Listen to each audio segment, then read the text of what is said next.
I started delivering food through DoorDash in early 2021 when my restaurant job disappeared during the lockdowns. The pay was inconsistent, but it kept my bills covered while I looked for something more stable. Most deliveries were routine: drop off the food, take a photo, move on to the next order. But there was one delivery that still keeps me awake some nights. It was a Tuesday in November, around 11:30 p.m. I was about to call it a night when a new order came through. The restaurant was a 24-hour diner I knew well, and the delivery address was only 12 minutes away. The payout was decent, so I accepted it. The order was simple: a coffee and a slice of pie. The customer's name showed as M. Chen. No special instructions, no phone number listed. I picked up the order from the diner without any issues. The staff there knew me, and they had the bag ready when I walked in. The address led me to an older neighborhood with narrow streets and houses built close together. Most of the windows were dark at that hour. When I arrived at the address, I checked it twice. The numbers matched, but something felt wrong. The house looked empty. No porch light, no lights in any windows, and the yard was overgrown with weeds. There was a small mailbox by the curb, but I could not see a name on it in the darkness. I grabbed the food bag and walked up to the front door. Before I could knock, the door opened. A woman stood there, maybe in her 50s, wearing a dark coat. She was small, probably 5 feet tall, with short gray hair. What struck me was how she did not seem surprised to see me. I said, "Delivery for M. Chen." She nodded and reached for the bag. Her hands were cold when they briefly touched mine. She said, "Thank you," in a voice so quiet I almost missed it. I started to walk back to my car, but she called after me. She said, "Wait, do you have time for one more delivery?" I turned around and said, "You need to place it through the app." She shook her head and said, "It is not that kind of delivery." She held up a small envelope, white and thin. She said, "I need this taken to someone tonight." I told her I only did food deliveries through DoorDash. She said, "I will pay you in cash. $50 for 10 minutes of driving." $50 was more than I usually made in 2 hours. I looked at the envelope. It was sealed, with an address written in careful handwriting. The address was across town, in a neighborhood I recognized. Against my better judgment, I said, "Okay." She handed me the envelope and gave me two $20 bills and a 10. Then she said something that made my skin crawl. She said, "Make sure you give it to him personally. Do not leave it with anyone else." I asked who I was looking for. She said, "His name is written on the envelope." But when I looked, there was only the address. No name anywhere.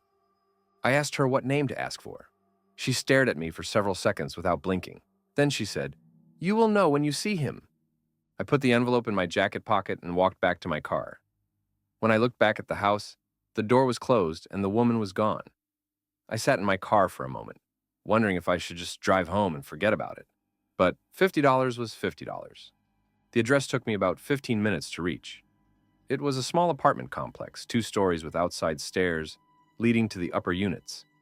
The building looked old but well maintained.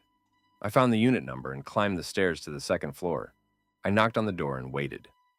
After a few seconds, I heard footsteps inside. The door opened and a man appeared. He was tall and thin, probably in his 30s, with dark hair and pale skin. He was wearing a white t-shirt and jeans. What disturbed me was his expression. He looked at me like he had been expecting me. Not surprised, not confused, just waiting. I said, "I have a delivery for you." He looked at my jacket pocket where I had put the envelope. He said, "From her." It was not a question. He knew exactly what I was talking about. I pulled out the envelope and handed it to him. He took it without looking at it and said, "How did she seem?" I did not know how to answer that. I said, "She seemed fine." He shook his head and said, "No, she did not." He opened the envelope right there in front of me. Inside was a single piece of paper folded in half. He read it quickly, then looked up at me with an expression I could not read. He said, "Did she tell you what this was about?" I said no. He said, "Probably better that way." Then he asked me something that made my blood turn cold. He said, "Do you believe in second chances?" I said, "Sure, I guess." He crumpled up the paper and said, "I used to." He stepped back into his apartment and started to close the door. But before it shut completely, he said, "You should not have taken this job." I stood there on the landing for a full minute, staring at the closed door. Finally, I walked back to my car and drove home. The next morning, I tried to find the original order in my DoorDash history. The diner delivery to M. Chen was not there. I checked my earnings for the night, and the payout from that delivery was missing too. It was like the order never existed. I drove back to the house where I picked up the envelope. In daylight, it looked even more abandoned than it had the night before. The windows were boarded up, and there was a condemned notice posted on the front door. I asked a neighbor working in his yard how long the house had been empty. He said at least 2 years, maybe longer. I never found out what was in that envelope or who those people were, but sometimes I wonder if I helped deliver something that should have stayed buried, and I wonder what would have happened if I had just driven away that night instead of taking the money. I stopped doing deliveries a few weeks later, got a job at a warehouse during the day shift. But even now, when I drive past that apartment complex or through that neighborhood with the empty house, I remember the woman with the cold hands and the man who asked about second chances. And I remember thinking that some deliveries are meant for someone else to make. This happened in 2023 during my second year driving for Lyft. I was working part-time to help pay for nursing school, mostly picking up shifts on weekends when the demand was highest. I preferred driving during the day because I could see my passengers clearly, and the routes were familiar. But that Sunday, I decided to work a late shift because it was Memorial Day weekend, and surge pricing was through the roof. It was around 11:30 p.m. when I got a request from someone named Sarah. The pickup location was unusual, a parking lot behind a 24-hour diner on the outskirts of town. Not the kind of place you'd expect a ride request, especially that late on a Sunday. When I pulled into the lot, I saw a woman standing under one of the few working streetlights. She had long dark hair and was wearing a light blue dress that seemed too formal for the location. She waved when she saw my car and walked over. She got into the passenger seat instead of the back, which was a little odd, but some people prefer to sit up front. She buckled her seatbelt and said thank you in a soft voice that was barely above a whisper. The destination was about 40 minutes away in a rural area I'd never been to before.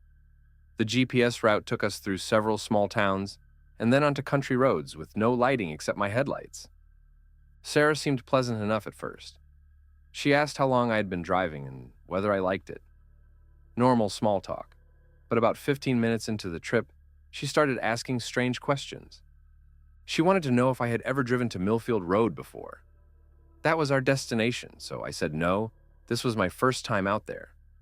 Then she asked if I knew what happened on Millfield Road 3 years ago. I told her I had no idea what she was talking about. She nodded and said, it was probably better that way. She went quiet after that, just staring out the window at the dark fields passing by. The silence stretched on for another 20 minutes until we finally reached Millfield Road. It was a narrow country lane with old farmhouses spread far apart. Most of them looked abandoned or at least empty for the night. The GPS directed me to a house at the very end of the road. It was a 2-story white farmhouse with a wraparound porch. There were no cars in the driveway and no lights on anywhere in the house. I pulled up to the mailbox and said we had arrived. Sarah sat still for a moment, then turned to look at me with an expression I could not read. She asked if I would wait for her, just for a few minutes. She said she needed to check something inside and then she would need a ride back to town. I explained that she would need to request a new trip through the app, but she said her phone was dead. She offered to pay me cash for the return trip, double what the meter would show. Something about her tone made me hesitate. She seemed desperate, but not in a way that made me feel unsafe, more like she was scared of something. I agreed to wait for 10 minutes. She thanked me and got out of the car, walking quickly toward the dark house. I watched her go up the porch steps and try the front door. It opened easily, like it was unlocked. She disappeared inside and I sat in my car with the engine running, checking the time on my phone. 5 minutes passed, then 10, then 15. I was starting to get worried when I saw a light flicker on in one of the upstairs windows. A few seconds later, the light went out and Sarah came running out of the house. Not walking quickly like before, but actually running. She jumped into the passenger seat and slammed the door behind her. She was breathing hard and her hands were shaking. She kept looking back at the house through the rear window. I asked if everything was okay. She said we needed to leave right now. Her voice was different now, urgent and frightened. I put the car in drive and started back down Millfield Road. Sarah was still looking behind us like she expected someone to follow. When I asked what happened in the house, She said she found what she was looking for. I asked what that was, but she did not answer. Instead, she started talking about the accident that happened on this road 3 years ago. A family of four, driving home from a Memorial Day barbecue. Their car hit a deer and went off the road into a tree. She said the family had lived in that white farmhouse, the parents and two young children. All four of them died in the crash, and the house had been empty ever since. I felt a chill run down my spine, but I told myself it was just a sad story. People die in car accidents all the time. That did not explain why Sarah seemed so terrified or why she needed to check something in an empty house. We drove in silence for most of the trip back. When we reached the diner parking lot where I had picked her up, Sarah asked me to drop her off at the far end, away from the building. She handed me $40 cash and said thank you again, in that same whisper voice. Before getting out, she turned to me and said something that I still think about. She said the family never left the house. They were still there waiting for someone to find them. She said she was their cousin, and she had been coming back every Memorial Day weekend for 3 years, trying to help them move on. I did not know what to say to that. Sarah got out of the car and walked toward a blue sedan parked at the edge of the lot. I waited until she drove away before leaving. The next day, I looked up the accident she had mentioned.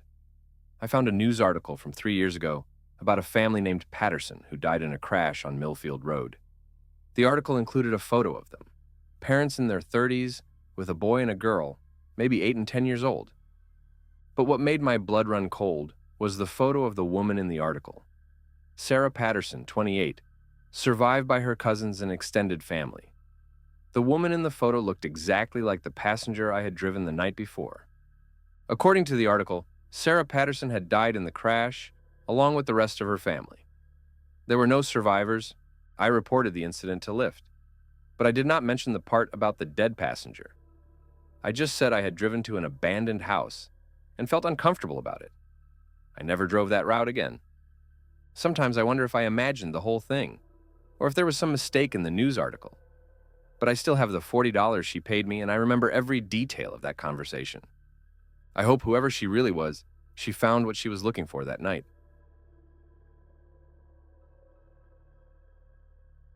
I'm a 20-year-old college student living in a small studio apartment on the 3rd floor of an older building. Most of my neighbors are elderly, and the area feels pretty safe during the day. I work part-time at a coffee shop, but with finals coming up, I had been studying non-stop and hadn't made it to the grocery store in over a week. My roommate had moved out last month, so it was just me and my cat, Luna. She's a gray tabby who usually keeps to herself, but she's good company when I'm pulling all-nighters. It was a Tuesday afternoon, and I was deep into reviewing for my chemistry exam when my stomach started growling. I opened my nearly empty fridge and realized I needed to get groceries, but I really couldn't afford to lose study time. That's when I remembered the grocery delivery app my friend had recommended. I placed an order for basics: milk, bread, some frozen meals, and snacks to get me through the week. The app showed my delivery driver was named Marcus, and he was driving a red pickup truck. The estimated delivery time was between 3 and 4 p.m. I always felt a bit awkward with deliveries since I live alone, so I left a note asking the driver to leave everything by my door and just knock twice to let me know it was there. I figured that was safer than opening the door to a stranger. Around 3:30, I heard footsteps in the hallway, and then 2 knocks. Perfect timing. I waited a minute before opening the door to grab my groceries, but when I opened it, there was nothing there. I stepped into the hallway and looked around, thinking maybe he had left them by the wrong door, but I didn't see any bags anywhere. I was about to go back inside when Mrs. Chen from across the hall poked her head out. She's this sweet elderly woman who always asks about my studies. "Honey, are you looking for your groceries?" she asked. "I have them in my apartment. The delivery man was acting strange, so I took them for you." I was confused and asked what she meant by strange. "He delivered your bags, but then he just stood there for a long time looking at your door. He even tried the handle. When I came out to get my mail, he pretended to be leaving, but I watched through my peephole and saw him come back. That's when I grabbed your groceries and told him I'd make sure you got them." A chill ran down my spine. Mrs. Chen handed me my bags, and I thanked her, trying to process what had just happened. I went back into my apartment and locked the deadbolt, something I rarely did during the day. I tried to focus on studying, but I couldn't shake the uneasy feeling. Around 7 p.m., I decided to take a break and make some dinner. Luna had been acting restless all evening, which was unusual for her. She kept going to the window and staring down at the parking lot. I went to bed around 11, but I had trouble falling asleep. Every small sound in the building seemed amplified. Around 1 a.m., Luna suddenly jumped off the bed and ran to the living room window, her fur standing on end. Then I heard it, footsteps on the fire escape outside my window. My blood turned cold. The fire escape was only accessible from the alley, and there was no reason for anyone to be out there at this hour. I grabbed my phone and crept toward the window, staying low. I could see a shadowy figure on the metal platform, and my heart nearly stopped when I recognized the red pickup truck parked in the alley below. My hands were shaking as I dialed 911. I whispered to the operator that someone was on my fire escape and that I believed it was a delivery driver who had acted suspiciously earlier. She told me to stay away from the windows and that officers were on their way. The footsteps moved along the fire escape, and I could hear what sounded like someone testing my window. Thank goodness I had installed those security locks when I first moved in. It felt like hours before I heard sirens, though it was probably only 10 minutes. I heard voices in the alley and saw flashlight beams moving around. There was a knock at my door, and a police officer identified herself. Officer Martinez was kind but serious as she took my statement. Another officer found evidence that someone had attempted to tamper with my window lock. They had also located the man hiding behind a dumpster in the alley. "We found him with your delivery receipt and some tools," Officer Martinez explained. "He's been arrested, and we're going to check if he's done this to other customers." Mrs. Chen came over when she heard the commotion. She offered to let me sleep on her couch for the night, which I gratefully accepted. Luna and I spent the night there, and Mrs. Chen made us both feel safe with her presence and her 2 large dogs. The next morning, Officer Martinez called to update me. The delivery driver had been charged with attempted breaking and entering, and the company had fired him immediately. They were also reviewing his other recent deliveries to see if there were similar incidents. I moved to a different apartment the following month, one with better security on the ground floor of a busier building. I still order groceries for delivery sometimes, but now I always meet the driver at the lobby entrance. Mrs. Chen and I stay in touch, and I visit her often to thank her for looking out for me that day. Luna seems more relaxed in our new place, though she still keeps a close eye on anyone who comes to the door. I've learned to trust both her instincts and the kindness of neighbors who watch out for each other.